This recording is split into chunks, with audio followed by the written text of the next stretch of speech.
I can hear something calling. It's calling me every day.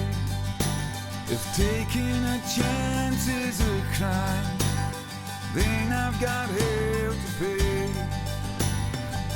I've been walking the streets in my mind, trying to find a new day. Keep on searching until I will find, until I find a new way. I'm gonna say something, I hope you don't mind. It's time to rearrange. I walk round in circles, I'm going nowhere. It's time to make a change. Hi, everyone. Thanks for tuning in. I am your host, Charles Wallace. Imagine climbing to the top of a mountain. For most people, that in itself, that is a huge accomplishment. Now, picture being at the top of that mountain, at the summit, looking around, and then jumping off in a wingsuit. That's what today's guest does. So please, without further ado, let's welcome Tim Howell to the show. Hey, Tim, how's it going? Thanks for joining me. I appreciate it.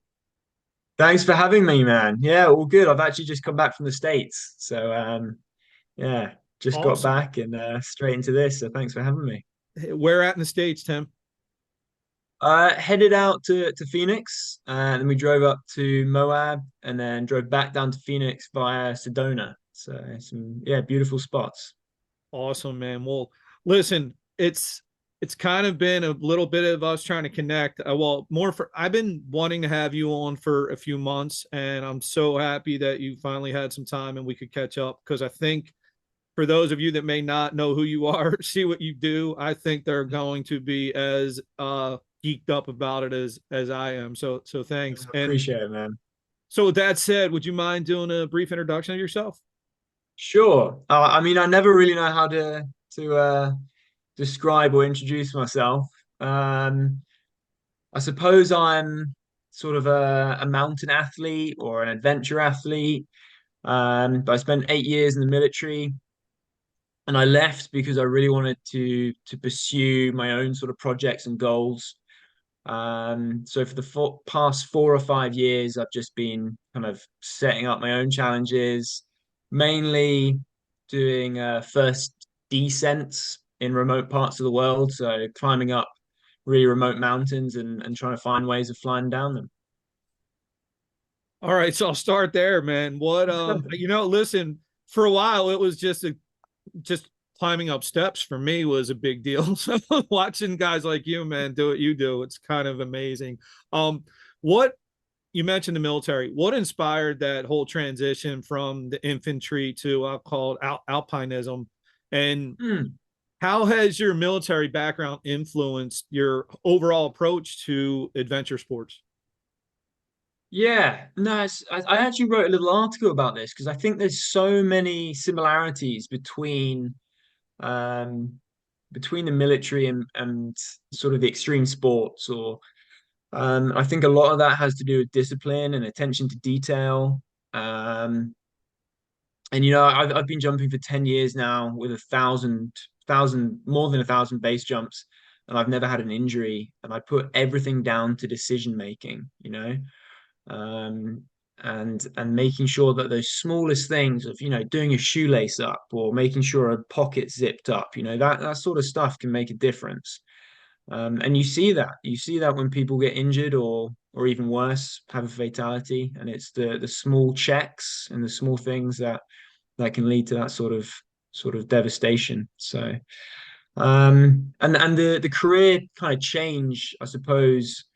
um the sort of the action, as it were, in the Marines in the UK was kind of dying down.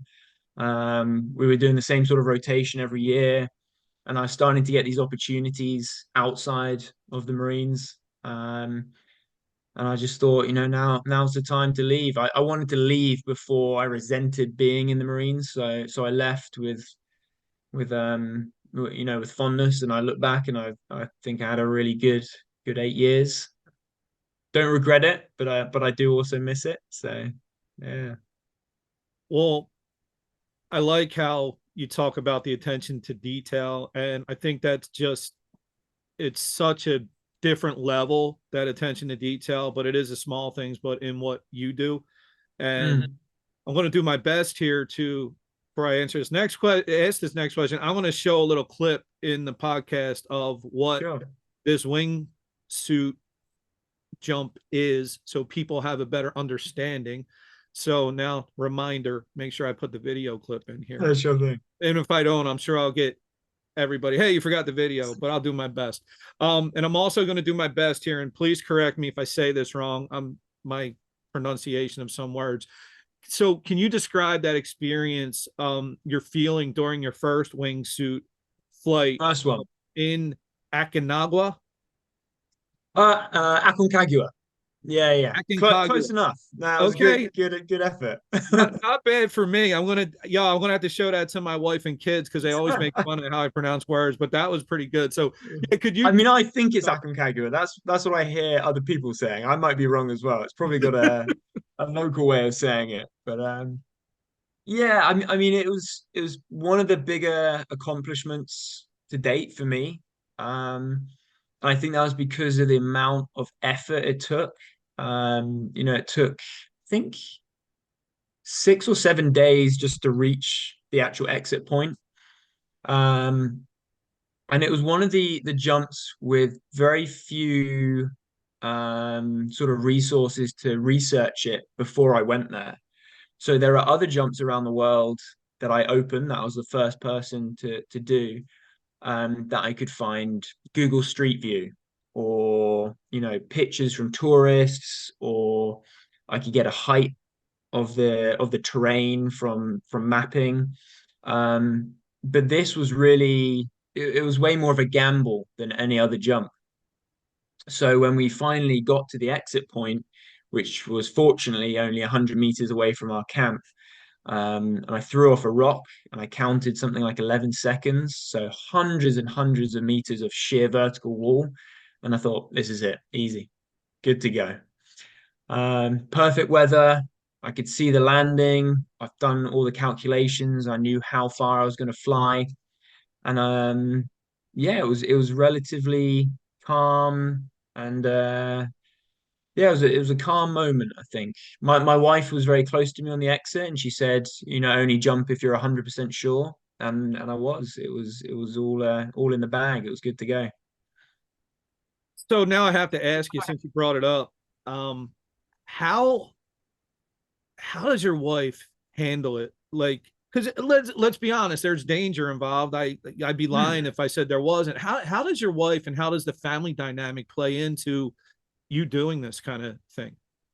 So my wife and I met while wingsuiting. So we spent years and years, I think probably 7 years flying together. So she understands it as much as I do, It's changed a little bit now. She flies a lot less, but we spend a lot more time in the mountains, which have a different objective danger that she's also learned about.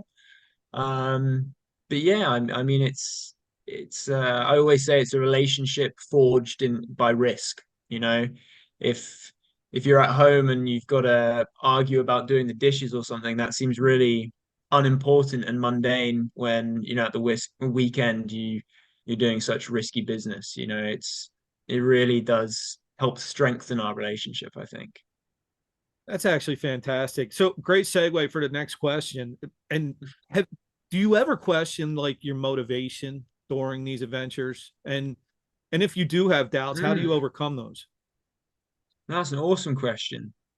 Um, I don't think I doubt my motivation, because I need to train for a lot of things that I do, but I have no motivation to train. Like I can't just go, oh, let's go for a run right now. I don't work like that. So I'm only really motivated by something that really means a lot to me, and challenging myself and pushing myself, and doing these sort of firsts are what motivates me. So it becomes really, I suppose, organic or true. It's so I don't, yeah, I probably don't question my motivation, I wouldn't do it if it wasn't for myself. It becomes not hard, but it becomes I suppose a little bit more interesting when brands and sponsors and money gets involved. But that's always been a way for me to unlock more projects or options, or it gives me more chance to do these projects. I'm not doing it for them. They're just letting me do what I want to do. Well, that's is so. Is this all you do? Like, I mean, not all you do, but is this kind of how you make your living? It is now, yeah. Yeah. So I left the Marines with the intention of it being my full-time job, and it probably took me about 3 years to really find the niche and find it possible.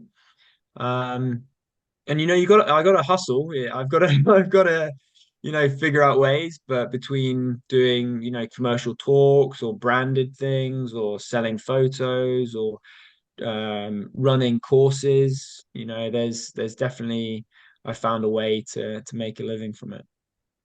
Well, I'm glad that you're able to do that, because the one thing I noticed from your content, and it's crazy because you're not, some of the videos I watch, you don't even speak in the videos. It literally is just you. But Tim, it's so strange, but like I almost can feel, and I don't know how, but I almost feel this calmness and peace when I see you make the jump. I'm And glad you say that.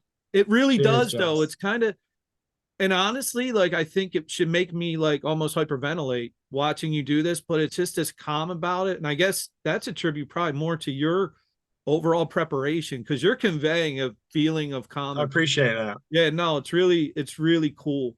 Um, Nice so one. you get to go to a lot of interesting places. So I wanted to ask you about the differences, right? Because there's some like Mhm. the extremes. So you do a base jump in the Sahara Desert, and then you're doing base jumps in the Arctic. What kind of problems or challenges do each that does the environment play in each Mm. jumps? Yeah, I mean, access is probably the biggest thing. Like we just came back from a trip from Kenya, and there's huge cliffs everywhere, massive cliffs. The problem was the bush, the jungle, the thorns, the animals. That was, so not everything was possible to jump just because we couldn't get there. The same with jumping in the Karakoram in Pakistan. We spent days and days trying to reach the summit, and the last 300 meters, the conditions weren't good enough. So yeah, it's normally about the access. Sometimes you just can't reach where you want to be.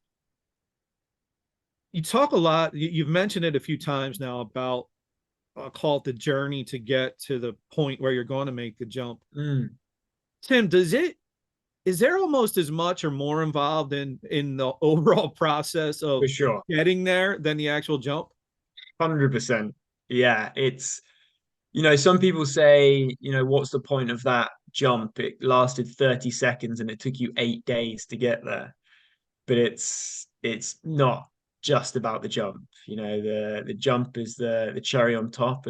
And often when in a team, I'll prioritize the summit. So we'll get the summit, and yeah, we've managed to summit, we've managed to reach the top. And now if I get the jump, that's an extra benefit. But sometimes it doesn't work like that. For Aconcagua, we got the jump but not the summit. So because the jump was a little bit lower than the summit.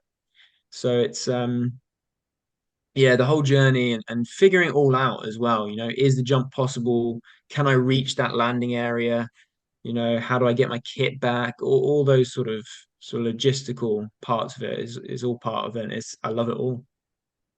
You just mentioned something that I didn't put together. You talk The about kit.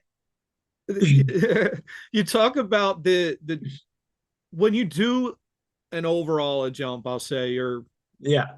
right, everything that goes into it. What do you consider success? Because it sounds like it's broken up into parts. Do you ever feel sometimes, even though you get the jump, it's successful? Do you ever look back and in your mind, at least to everybody else, we see the jump, it looks like everything's Yeah. great. Are you like, damn, that part didn't go well. I wish that would have went better. Um, I mean, like for Aconcagua, it would have been nice to have summited and then done the jump. Um, but I mean, at the end of the day, that if everyone's walking back home and I've landed safely, then it's been a success, you know.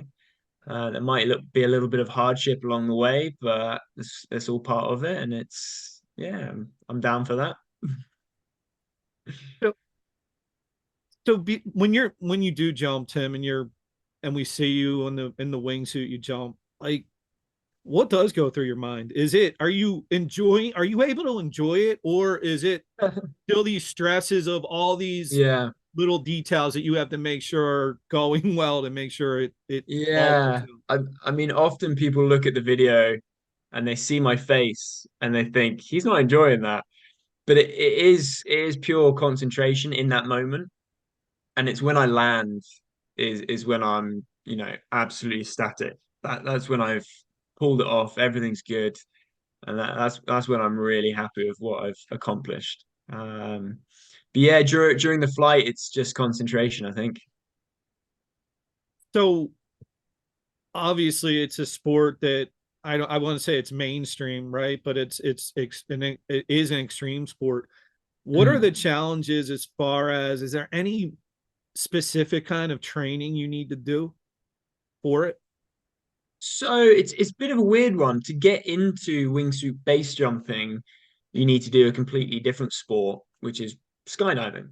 Um, and that's really where you get your experience from, and you can train that way. But it's a very slow progression, with something with such high risk. You can't skip any steps. You can't progress faster than your skills allow you to. And in that respect as well, it's also very individual. It's really being honest with yourself and knowing your own limits and abilities to know how to progress and when to progress. In skydiving, there's a complete formula of you can do this at this level. There's a stamp in your skydiving logbook. You can do this now. Whereas with base jumping, there's no rules or regulations. It's down to your own decision making. So you better make the right decisions. You mentioned earlier You mentioned earlier. during the discussion about your wife had said something to you about only like jump if you're short. Have you ever gotten to the top and you didn't jump? For sure. Yeah, yeah. Yeah, I spent so I don't know if you've heard of the Matterhorn, but it's Mhm. a beautiful mountain in on the border of Switzerland and Italy. And I climbed it twice before I finally jumped it. And the conditions just weren't good for me on the first attempt. And it was quite a poignant moment for me. We had spent, because we didn't sleep on the mountain, which is a normal way of summiting. You normally go halfway, sleep, and then continue the next morning. We climbed from the valley floor, heavy packs because we've got our wingsuit and base rig with us. So it was a long day. I think it ended up being like an 18-hour day. And to get to the summit was probably something like 12 hours or something. So it was a long day. And we got to the summit, and two of our friends randomly had been climbing from the other side and were jumping. And I'm not going to judge somebody else's appetite for risk, but it just wasn't good conditions for myself and my other jumping partner, and we turned around. So it was yeah, it took a lot to say, we put all this effort in and we got way more effort to do, and we're seeing other people jumping, but you got to make your own decisions. Has there ever been a time when you're up there? and it's kind of 50-50. You're not, if you get to that point where if it's just any doubt, will you not jump, or have you kind of been in that state where you Yeah. convince yourself to jump anyway? So I like the phrase, if there's any doubt, there's no doubt. As in, if you're questioning yourself, that's enough to say, no, it's not worth it. And that definitely will be situation dependent. You know, if it's a very committing remote jump, then that's way easier to say than if it's a jump that's 20 minutes down the road that I can, do again the next day, sort of thing.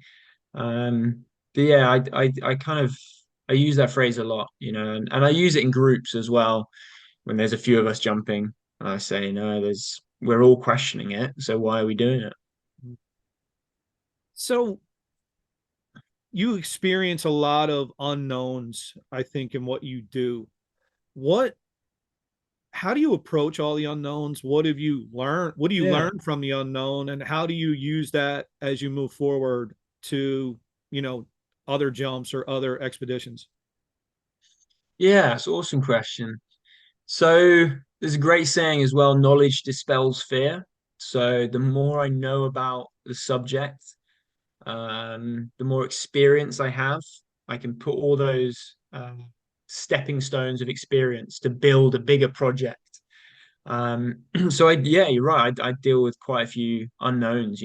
Some of these jumps people have never jumped before, but I can use my prior experience to sort of find out as much as I can, and like my wife said, only jump if you're 100% sure. And on that exit, which was unknown because nobody had done it before, I was 100% sure. So yeah, I call them like stepping stones, like one project and another project, will lead to another one, and it's all these different experiences that will finally culminate in this bigger project, or Mm. so. I think another interesting thing about what you do, you're getting to go to a lot of places, travel the world. We talk a little bit about how your interaction with those local communities. How does that Mm. shape your perspective on your own life, the world, life in general, and even on adventure sports? Yeah, I mean that's quite a deep question. I might have to think about that a bit more in detail, but no, it has been amazing to see. So I always say that these places I would never have visited, I would never see these people or been to that area if it wasn't for base jumping. There'll be no need for me to go to some of these places. And some places never have been visited before because you would only be there to be jumping off it. So it's, yeah, it's super unique, and it's always amazing to share that sort of experience with the locals. The jump in Kenya, we had a Masai Mara guide come up and stand on the exit with us, or the Hmong people in Vietnam, and yeah, it's really special to share those sort of experiences. Tim, I have to imagine when you go to these places and do what you do, there has to be some, for the locals at least. I gotta feel like they're looking at you as somewhat of either a celebrity or this guy's out of his mind. Like what's the Yeah, interaction? What's the interactions like? yeah. I mean, sometimes they can be pretty special. Like they just have never seen anything like that before. So, I think it's normally just big smiles and there's another white guy doing crazy stuff. But Yeah. yeah. Um, yeah, because I know when I saw the first video of you doing it, I'm like, oh my God. And then I was fascinated. I start watching more and another one. And then eventually I'm reaching out to you going, I have to talk to this guy. So I can Gotcha. only imagine what that must be like for some of those Yeah. people out in those remote areas. Mm. So have you ever have to ask, as you're trekking your way to these places to make the jump, what's been the most, I'll call it, hairiest experience? Have you encountered anything that, animals, things like that, that really Mm. were close calls? Yeah, I mean, close calls is an interesting one. Um, I know this isn't part of your question, but the close calls kind of reminds me of people ask, are there close calls within the wingsuiting or within base jumping? But when everything is, seconds away, literally seconds away from devastation or meters away, I kind of consider every jump can be a close call or is a close call because you're seconds away from something happening. But close calls on things like the access, I think one that comes to mind is it was actually on the way out of Aconcagua. And we on the way out it took us 2 or 3 days because you can cover a lot more ground going downhill. And the last day we were probably about 10 kilometers away from the park entrance, and it was raining really heavily, um, pretty sopping wet, pretty tired, just wanted to have it done with. And we were in a steep sided gully walking on the side of this riverbed, and we started hearing some rockfall on the opposite side of the river. And the rockfall kind of picked up, and I heard it, and we looked across, and there's now this huge boulder, like I want to say like the size of a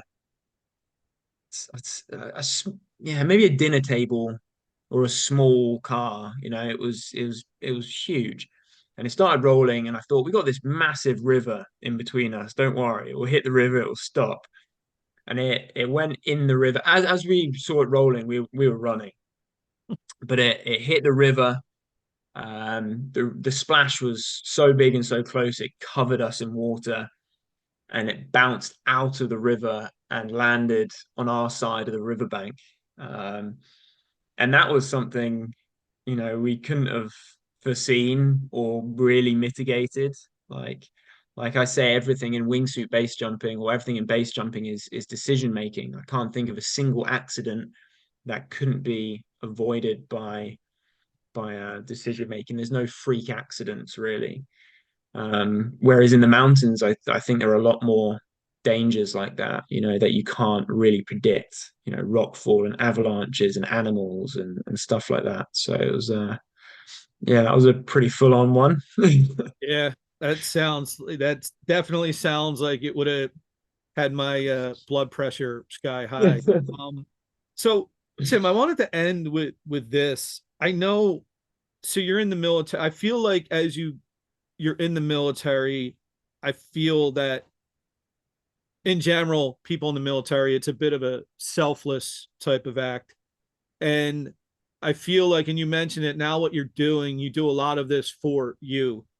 Um, do you, I don't know if that was the intent, but I do Hmm. feel like you've started to become a bit of an inspiration for other people. And do you ever think about that? And does that kind of responsibility of that weigh on you? Also, I'd probably like to start by saying, um, for me, the military wasn't a selfless act. It's great to serve your country, but I don't really feel like it was that for me. And for a lot of other British people, I don't think we're as patriotic as the Americans are. For me, it was a chance to travel the world, have some adventure, and potentially get some rounds downrange. Hmm. Um, and I just suppose my intention isn't necessarily to inspire or motivate people, and I'm very humbled if people are. Um, for me, I will always offer, if people want it, advice, and I love to see people, motivated or inspired by what I do. That's incredible. That's really really cool if I can do that. Yeah. Sorry, I probably missed part of your question there, No, but no, I appreciate what I really like. What I found too is I interview more guys from the UK, I totally appreciate your true authenticity. It's so refreshing. And the answer was That is something that's quite important to me. You know, I want to be authentic. Um, and I do see a lot of, you know, these pages that aim to inspire. But I think if it's not done naturally, for me, it's not inspiring because it's not naturally um created, you know. And there definitely are people out there that inspire me, but it's very natural, it's very organic, you know. I'll say this to you.